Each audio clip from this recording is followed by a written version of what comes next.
Unit exercise 7ல் 6th some.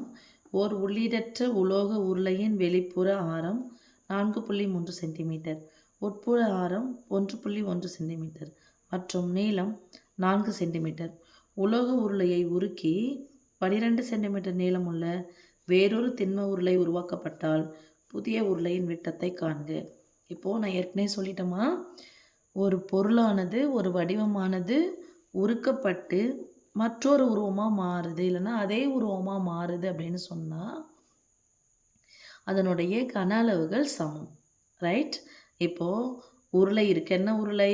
உள்ளீடற்ற உருளை. உள்ளீடற்ற உருளையின் கன அளவு ஈக்குவல் டு எதுவாக மாறுது? திண்ம உருளையாக மாறுது. அப்போ ஒன்று உருக்கி அதே வடிவம் தான் எடுக்கிறாங்க. உள்ளீடற்ற உருளையை உருக்கி உருளையாக எடுக்கிறாங்க. உள்ளீடற்ற உருளை எப்படி இருக்கும்? சும்மா படம் உங்களுக்கு எக்ஸாமில் நீங்கள் போடணும் அவசியம் இல்லை.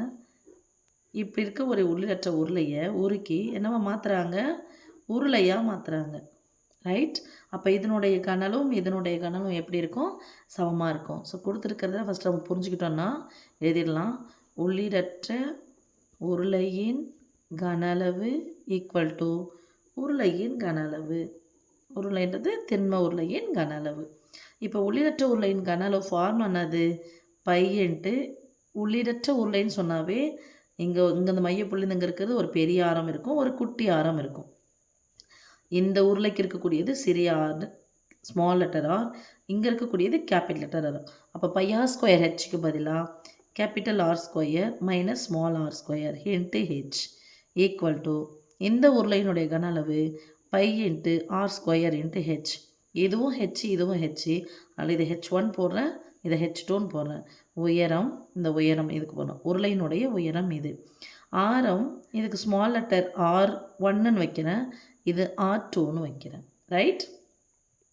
இப்போ நம்ம என்ன சாமி பண்ண போகிறோம்னா, இப்போ கொடுத்துருக்கிறத எடுக்க போகிறோம். வெளிப்புற ஆரம். வெளிப்புற ஆரம்னா பெரிய R, capital R equal to 4.3 centimetre. இந்த பையன் கேன்சல் பண்ணிடலாமா? பெருக்கலாக இருக்கிற பையன் இந்தாண்ட பக்கம் வந்துச்சுன்னா வகுத்தலாக மாறும்.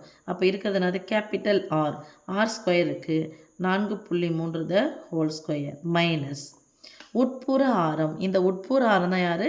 Small letter R. Small letter R equal எவ்வளோ சாமி? 1.1 சென்டிமீட்டர். அப்போ 1.1 த ஹோல் ஸ்கொயர். ஓகே, இங்கே இந்த ப்ராக்கெட் போடுறதுனால இந்த ப்ராக்கெட் இங்கே போகிறோம். ஏன்னா இங்கே என்ன இருக்குது? இன்ட்டு H1 மதிப்பு. H1க்கு பதிலாக என்ன தந்துருக்காங்க? வார்த்தைகள் உயரம் பதிலாக நீளம்னு கொடுத்துருக்காங்க. இப்போ கவுத்து போட்டால் இதை நீளம் தான் சொல்லணும்.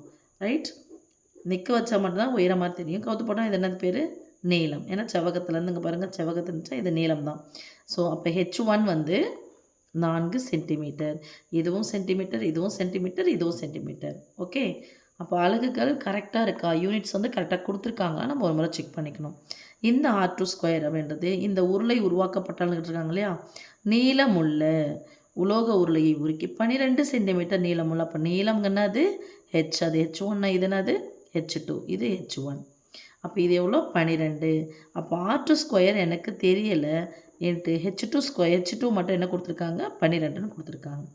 என்ன கேட்குறாங்க? விட்டத்தை காண்கன்னு கொடுத்துருக்காங்க. உருளையின் விட்டம், உருளையினுடைய ஆரம் கண்டுபிடிச்சா நம்ம விட்டம் கண்டுபிடிச்சிடலாம். ரைட்மா?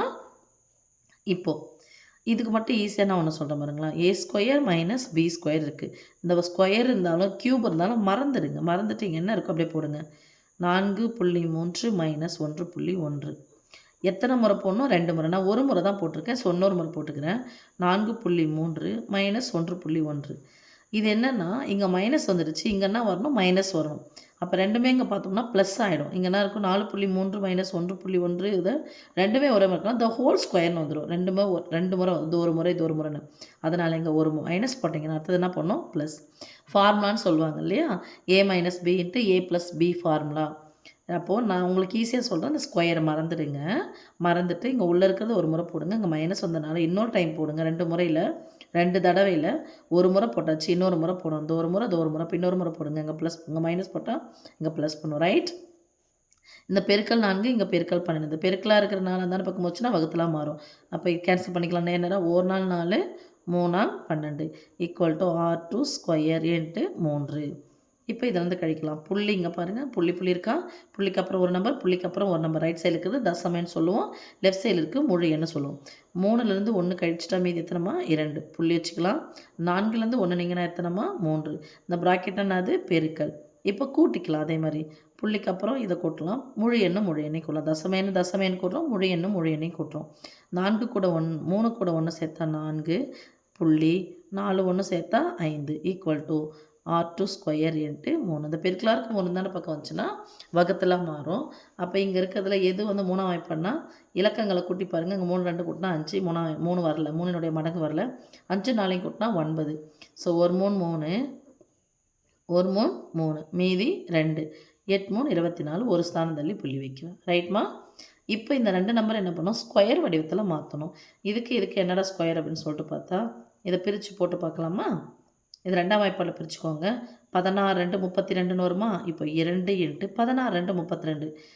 16 2 32 ஒரு ஸ்தானம் தள்ளி புள்ளி இருக்கணும். அப்போ 16 பதிலாக 1.6 போட்டுக்கலாமா?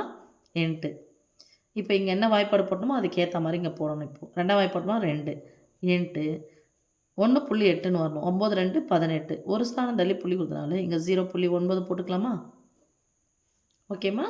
9 2 18 மீதி 1 0 பெருக்குன்னா அது வரும். அப்போ ஒரு ஸ்தானம் தள்ளி புள்ளி 9 2 18 ஒரு ஸ்தானம் இங்கே எப்படி தள்ளி புள்ளிக்குமோ ஒரு ஸ்தானம் தள்ளி புள்ளி முன்னாடி 1 இல்லைன்னு அர்த்தம் 0 இருக்குன்னு அர்த்தம். Equal to R2 square. இப்போ இதை என்ன சொல்லலான்னு பாருங்கள்.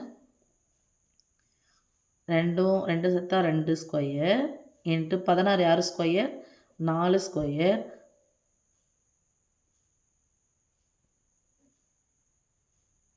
இல்லை நான் ஒன்று பண்ணுங்கள். இது 2 ஸ்கொயர்னு அப்படியே போட்டுக்கலாம். இன்ட்டு 16 எப்படி எழுதலாம், ஒரு ஸ்தானம் தள்ளி புள்ளி இருந்தால் பை 10ன்னு எழுதலாமா? 16/10 இன்ட்டு இது 2ஐயும் சேர்த்துணும். இப்போ எப்படி இது மாதிரி சேர்க்குறோமோ அந்த 2 நம்பரும் ஒரே நம்பராக மாறிச்சுன்னு அர்த்தம். இன்ட்டு ஒரு ஸ்தானம் தள்ளி புள்ளி இருந்தால் pi 10 equal to R2 square. ரைட்மா? இப்போ இதையே ஸ்கொயர் வடிவத்தில் மாற்றலாம். இது நேராக பெருக்கலாம் என்னது 10 ஸ்கொயர் வந்துடுமா? 10 எத்தனை முறை இருக்குது, 2 முறை இருக்குது. 2 ஸ்கொயர் இன்ட்டு 4 ஸ்கொயர் 4 ஸ்கொயர் தானே 16 into 3 square pi 10 square equal to R2 square. இப்போ இங்கே பாருங்கள், நடுவில் பெருக்கலோ வகுத்தலோ இருந்துச்சுன்னா அந்த ஸ்கொயரானது பொதுவாக போட்டுக்கலாம். 2 into 4 into 3 pi 10 the whole square equal to R2 square. Square சமமாக இருக்குது. அப்போ R2க்கு பதிலாக என்ன இருக்குன்னு பாருங்கள். 4 2 8 8 3 24 24/10 equal to R2 square. R2 square சமமாக இருக்குது. ஒரு பை 10ன்னு வந்துச்சுன்னா ஒரு ஸ்தானம் தள்ளி புள்ளி வைக்கணும். ரைட்மா? அதே தான் இங்கே எடுத்துகிட்டு வரணும். அதுக்காக நான் சொல்கிறேன். இதை மாற்றி போட்டிங்கன்னா கொஞ்சம் ஈஸியாக இருக்கும் உங்களுக்கு அப்படின்றதுக்காக. அப்போ பை 10ன்னு வந்துச்சுன்னா ஒரு ஸ்தானம் தள்ளி புள்ளி வைக்கணும். 2.4 ஈக்குவல் டு R2. இது என்னதுமா? ஆரம். நம்மளை என்ன கேட்டிருக்காங்கன்னு பாருங்கள், விட்டம் கேட்டிருக்காங்க. அப்போ விட்டம் என்பது என்னது? 2 மடங்கு ஆரம். மடங்கு என்னது? பெருக்கல். 2 மடங்கு ஆரத்தை சேர்த்தா தான் விட்டம். இதுதான் ஆரம். இது ஃபுல்லானா தான் விட்டம். இப்போ இங்கேருந்து இது ஒரு ஆரம், இங்கேருந்து இது ஒரு ஆரம். ஓகேம்மா? திஸ் இம்ப்ளைஸ் விட்டம். இது 2 முறை கூட்டணும், இல்லை 2ஆல் பெருக்கலாம். 2 இன்ட்டு 2.4 ஈக்குவல் டு பெருக்கிங்க. 2 4 8 2 4 அலகு எதில் எழுதணும்? சென்டிமீட்டர். ரைட்? அவ்வளோதான் சாமி. தேங்க்யூ.